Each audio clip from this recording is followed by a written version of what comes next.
Greetings folks, welcome back to the Craft Hammer. I'm your host Stefan, and in today's video we're going to be looking at the November tournament. For those of you who are new, I've recently started in September to more frequently go to my local game store's 1000 point tournament that they hold on the second Sunday of every month, or is it the first? I think it's the second, and my intent is that eventually I'll move up to the 2000 points and try and get more competitive games in, since I have a lot of models and I might as well start using them and not just keeping them stored away in a box. Now, as the title or the thumbnail of the video might suggest, yes, it was not the best tournament that I've had, that's for sure, and there definitely was a, devastating streak of losses, which I wasn't expecting, but at the same time I kind of understand, since I haven't really focused this army in what it was supposed to do, and I was just getting outplayed in certain scenarios. So when it comes to the tournament itself, I only managed to play 2 games just because something came up and I had to leave a bit early, but I expect that more than likely I would have also lost the 3rd game. Now obviously I don't know who I was going to be playing and what army they brought, but I do think the way that this list was performing in the first 2 games was setting a precedent. Maybe I also didn't play it to its optimal way, that's for sure. There were some units that didn't really do much when I needed them to, and it helped my opponents kind of whittle things down long before I was able to react properly. Now what I'm gonna do for this video is I'll probably cut here and we'll take a look and have a close inspection of the list, and I'll go through it. It is being played as Black Templars. It's a custom paint scheme, mostly due to the fact that when I came back to the hobby I was a bit unsure which Space Marine force to build and paint.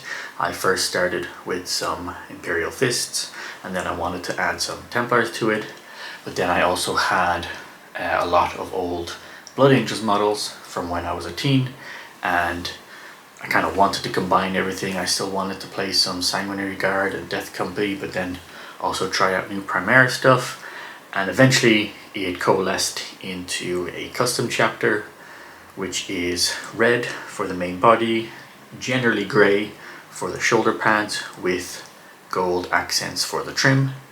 And of course you'll probably see that some of them are themed Templar wise, while this Sanguinary Guard squad, which is from I believe the Leviathan box, still has some Blood Angels iconography, since they were intended to be part of my Blood Angels. So let's cut here and let's get into the list, talk you through it and the intent that I had for each of these units, and then afterwards I'll give you my overall thoughts on what I learned from the actual tournament and how I need to improve. And here we are folks, with a much closer look up at the list that I had. So let's quickly just run through it. We have 3 squads of 5 Sternguard veterans. Each one is equipped with a heavy bolter. One squad had the apothecary that was attached to them.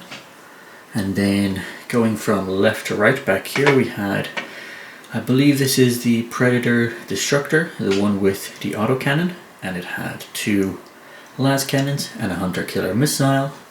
And of course he was being followed by a Tech Marine.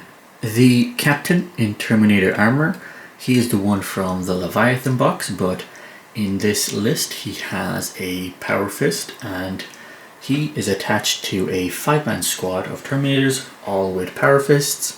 And I believe I gave the captain the Witchseeker bolts just to make up the last 10 points of the list. And then moving on to the right hand side, we have 3 Eradicators with their multi-meltas, and 3 aggressors with the fists and the bolters. Now let's give you some close-ups and we'll take some of these. These were some of the first models that I redid when I came back into the hobby. Let me just put some light here for you.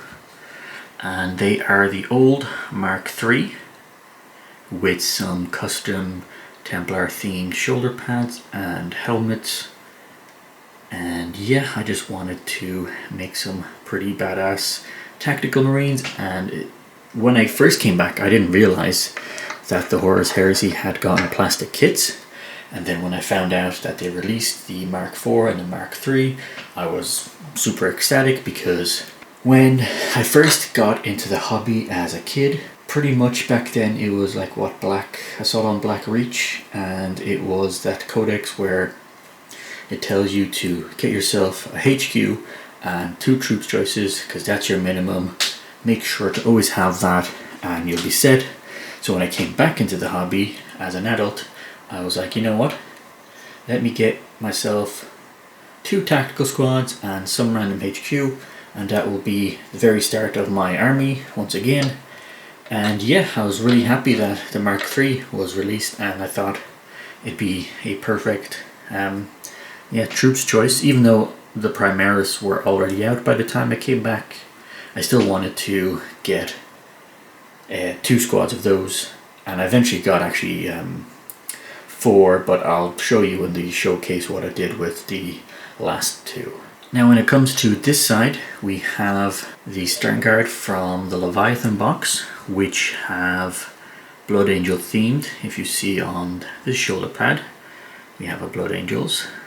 And then I decided that on their right hand, I'll get some spare Custodes shoulder pads to put, just because they'd look much nicer. And of course I gave them all the Sanguinary helmets that weren't the death masks, except one of them does have the actual mask with Sanguinius's face, just because they're Sternguard and they have to look much cooler than your average pleb. So, and of course nice yellow really contrasts well with the red.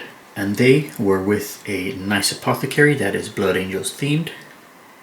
The intent was that all the Sternguard were able to do quite a decent amount of shooting and do a lot of damage, and in case I was probably going to put this either on the back objective or take one of them, the apothecary would help them out to make sure that if they were taking any damage, I'd be able to bring one back to make sure that, you know, they were surviving that tiny bit longer.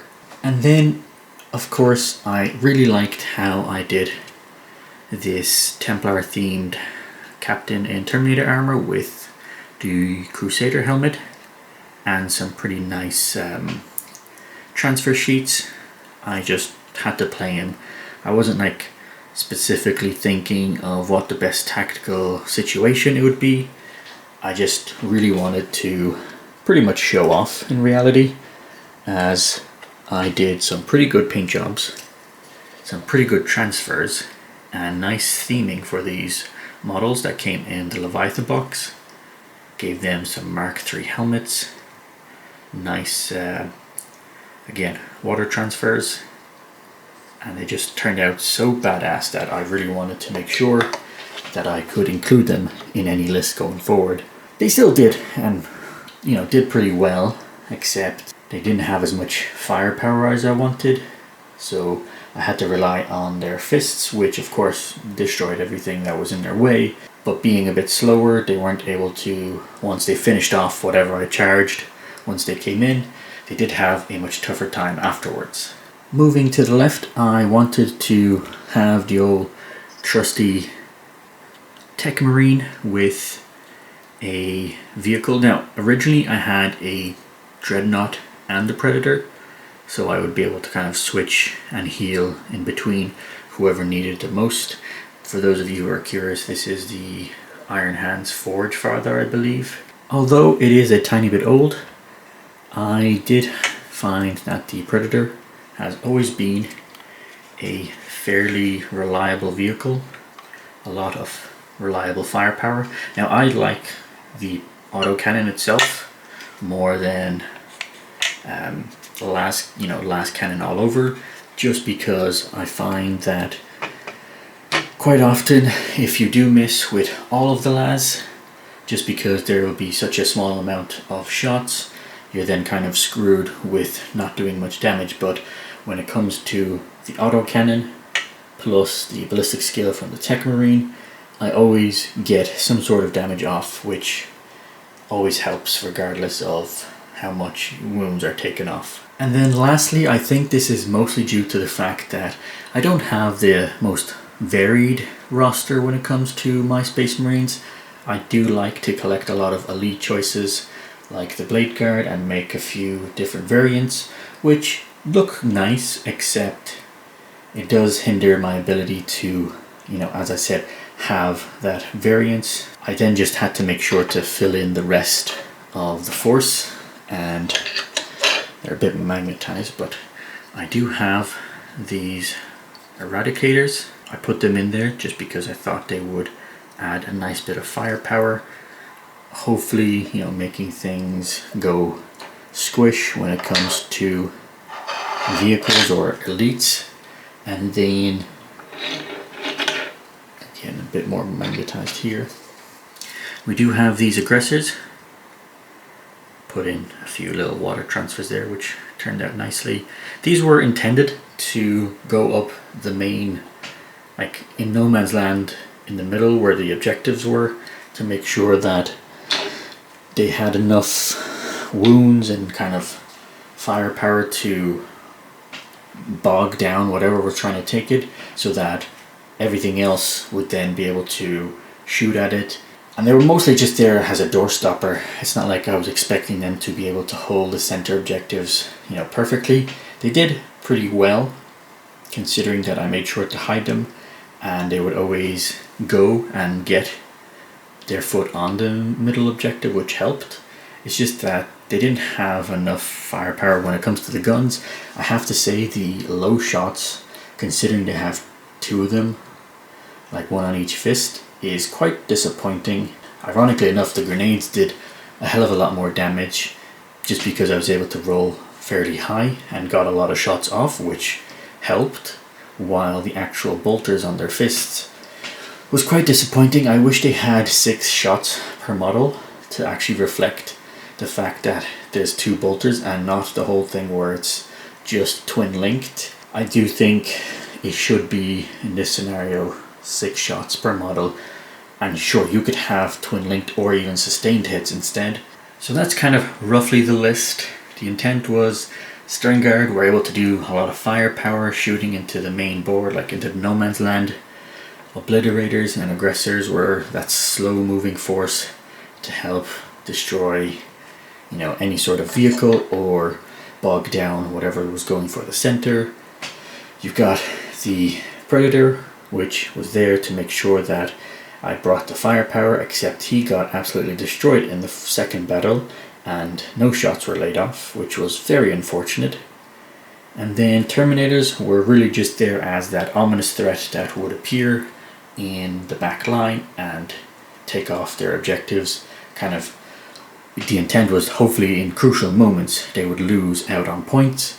What I was planning on doing really did not work out, and I wasn't able to then adapt to what my opponent was doing quickly enough, but not even just quickly. I wasn't able to effectively adapt so that I could take on whatever they were bringing in the missions that were happening.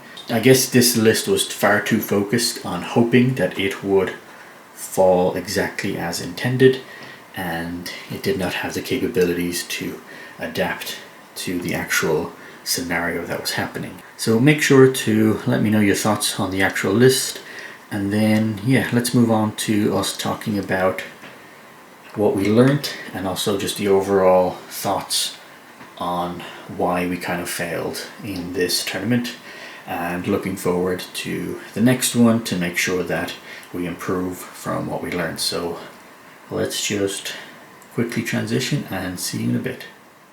So let's discuss what I learned from this game, but also on my reflection on the previous 2 tournaments. When I played my Custodes, I quickly realized that I didn't have enough movement that I would be able to quickly adapt to the game itself and where my opponent was moving and be able to focus on certain objectives. Also mixed in with that army's inability to consistently, over a long period, survive, just because they do have small numbers. So what that taught me is that I needed to play a bit more tactically. Certain things could be left until turn 2.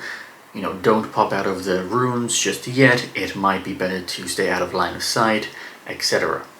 And then when I played with my Chaos Knights, I realized that because I had such few models, most likely my opponent would have something that would be anti-tank, and it's better to play the objectives, run away from the anti-tank stuff so that I could get as many points, deny my opponent points, and hopefully that way I would win. So that was a lot of thought processes that went into those 2 tournaments and what I thought I was learning, and I was hoping that this army would kind of provide a combination of both, where I could take everything that I've learned and hopefully win. But ironically enough, it was the complete opposite. Things like the aggressors and the obliterators, very powerful when it came to actually attacking my opponent, but their slow movement and their ability to not even have to go near them really hindered their ability to help out on the objectives. The Stern Guard had decent shooting and they were able to enact quite a bit of damage on both the Tau player and the Chaos Space Marine player, except they're a very small squad. 2 wounds is great. A lot of firepower can be focused since they're kind of the main line when going forward.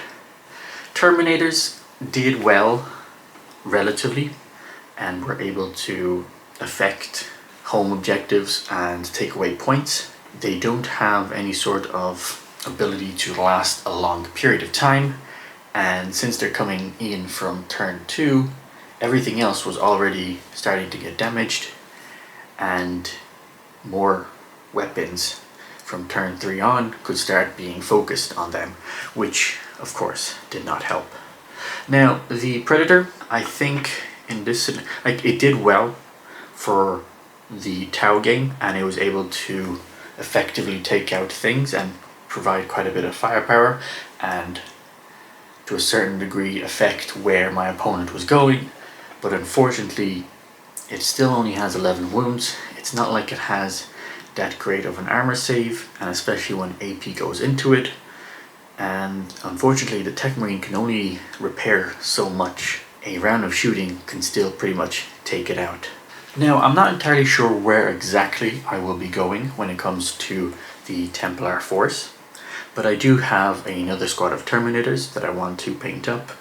I intend to get and build my Crusader squads, which I have in the backlog, just because I want to try out the actual main unit for the Templars, which I believe they're similar points to the Stern Guard, or somewhat similar, but they have 10 models. I'll have to double check, don't take me on anything here because I'm still figuring things out. So yeah, I definitely think a vehicle or 2, maybe a Dreadnought, will be useful for 2000 points. I want to get some Sword Brethren, and I'll be experimenting to see what exactly I need to do.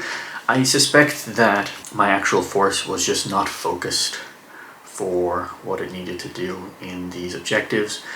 Doesn't mean that Templars can't work with a shooty army. I know the Vows obviously have a lot of melee focused buffs, but when it came to the Feel No Pain, which I took as I wanted to make sure that I could get that extra bit of safety for my forces, unfortunately you can't always rely on a 6+ to get that Feel No Pain. And although it worked for my Tau game, it really did not work when it came to the Chaos Space Marines. So for now, I think it is a long journey of adding more variety and more focused units for this Templar force. I'm open to any suggestions on what would be a good addition. I will be doing a Space Marine showcase for those of you who are curious. I will need to break it down into metal models or like HQ characters, just because I have quite a number of them, and then I'll do a second video for all the things that are Blood Angels themed, and then a third video for everything else, which is the custom chapter that has the Templar motif on it.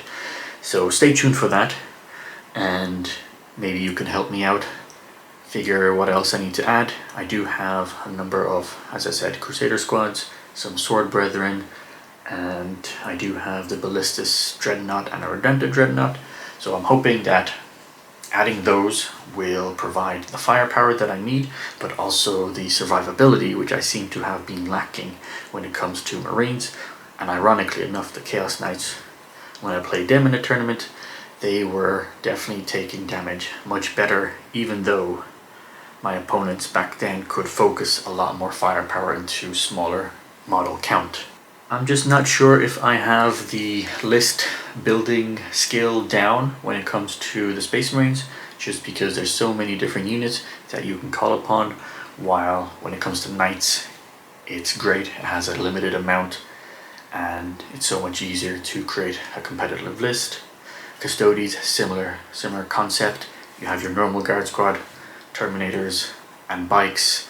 That pretty much covers the majority of the different unit types. So yeah, I probably just don't know all the different synergies that Space Marines can do, and I didn't particularly want to look up lists that were, you know, super competitive for Templars alone, but also I just probably don't have the required models.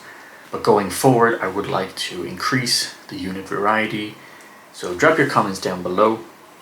Stay tuned. I believe my next video will likely be the start of the showcase. I'll double check. I have a small little list of what I'm trying to do. And yeah, drop your comments down below. Tell me what would be the best way to improve on list making when it comes to Space Marines, and especially what you think that, you know, what units are a must-have. And do remember that I would like to play them as Black Templars, though of course I can use the generic Space Marine task force.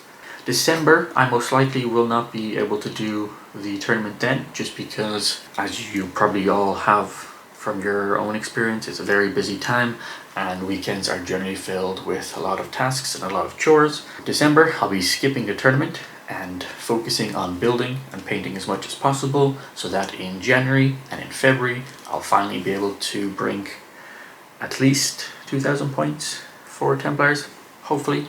We'll figure out what list we'll do then. So yeah, until next time, take care folks.